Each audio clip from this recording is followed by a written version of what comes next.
Georgia Roberts.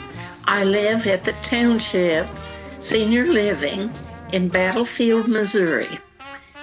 And I am reading you a book, Just a Lucky So-and-So, the story of Louis Armstrong. It's written by Lesa Cline-Ransome and illustrated by James Ransom. In New Orleans, Louisiana, in a part of town outside of Storyville, tucked in a corner called Back of Town, in a section nicknamed the Battlefield, little Louis Armstrong was born, Black and poor and lucky. My whole life has been happiness. On the corner of Perdido and Liberty, little Louis lived in one room with no lights and no running water. But it was home to him and his sister, Mama Lucy, and his mama, Mayanne. The grandson of slaves, little Louis toted laundry, hauled coal, sold newspapers, and scavenged through garbage to earn money for his family.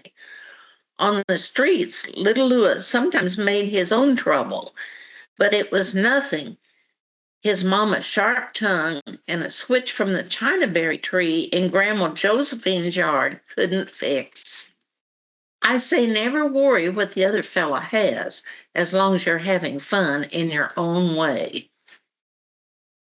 Every day outside his window, little Louis listened up and down the streets to the music of brass bands, funeral marches, honky-tonks on Saturday nights, church services on Sunday mornings. Across the street, he peeked through the cracks of Funky Butt Hall.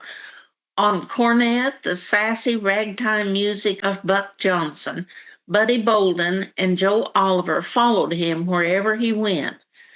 Johnson had tone. Bolden blew hard. But for little Louis, it was King Oliver who could outperform any horn player in all of New Orleans. The king of all musicians was Joe Oliver. School learning at the Fifth School for Boys began for little Louis at 7.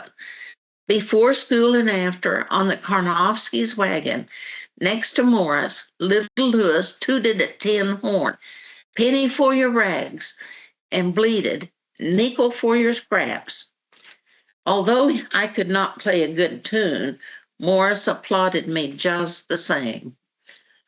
Through the window of a pawn shop, a cornet caught Louis's eye. A $5 loan from Morris bought the cornet for Louis. Some brass polish and oil brought the horn to life.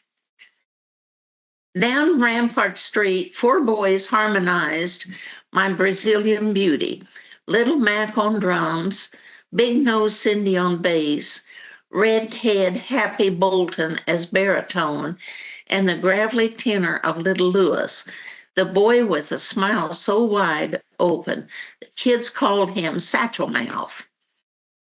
New Year's Eve in New Orleans was all music, fireworks and midnight shots fired in celebration. Little Louis joined in with his stepfather's gun. All his scrapes with the law added up, and at 11 years, little Louis was sent away. I thought the world was coming to an end. At the Colored Waif's Home for Boys, little Louis could barely eat. He missed his mama, his sister, and his cornet. Through his open window drifted the call of the bugle, a bugle to rise, a bugle for chores, a bugle for bed. The band leader, Mr. Davis, told little Louis that boys from the battlefield don't belong in a band. Little Louis sang solos for everyone to hear. Mr. Davis listened and started Louis with the tambourine. Then he played the drums. Mr. Davis made him the bugler. Then he put him on cornet. Mr. Davis made him the band leader. Me and music got married at the home.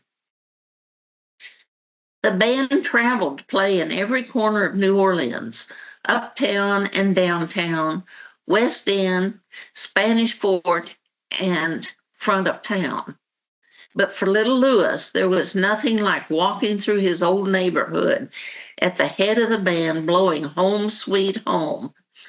Lining the streets was everyone he knew, and right up front was his mama, Mayanne. I could not think of anything but my good luck.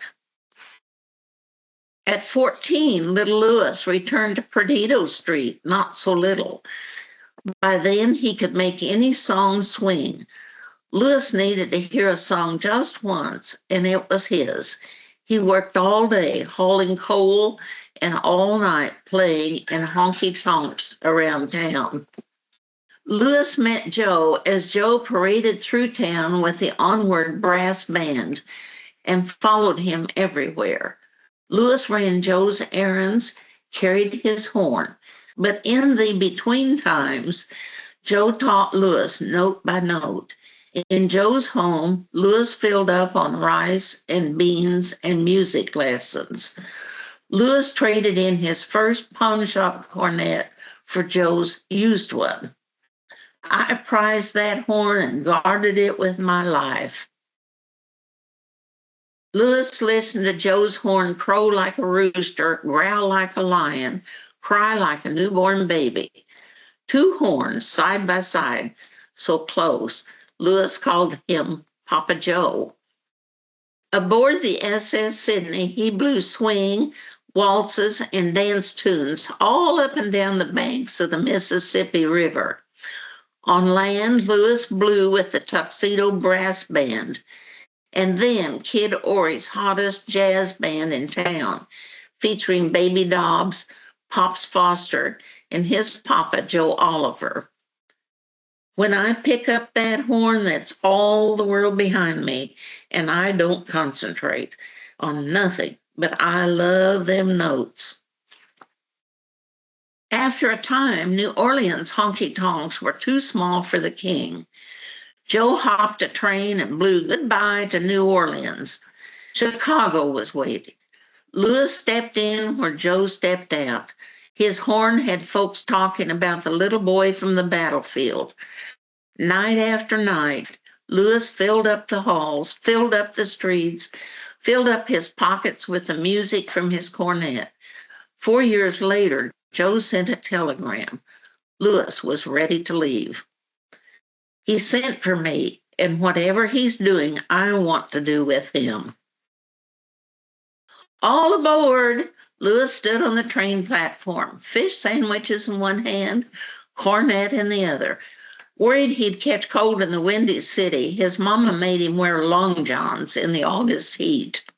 Joe Oliver and Chicago were waiting. I'd never seen a city that big. On the south side of Chicago, at the corner of 31st and Cottage Grove, Louis peeked into Lincoln Gardens Dance Hall. A globe glittered from the ceiling. A balcony looked out over the dance floor. Joe and King Oliver's Creole jazz band warmed up. Opening night always makes you feel as though little butterflies were running around in your stomach. Louis's tuxedo was pressed and patched and small. He walked to the bandstand where Baby and Johnny Dobbs, Lil Hardin, Henri Dutry, and Bill Johnson waited. From the very first note, they knew. He played quietly behind Joe, softly in back of Joe, echoing after Joe.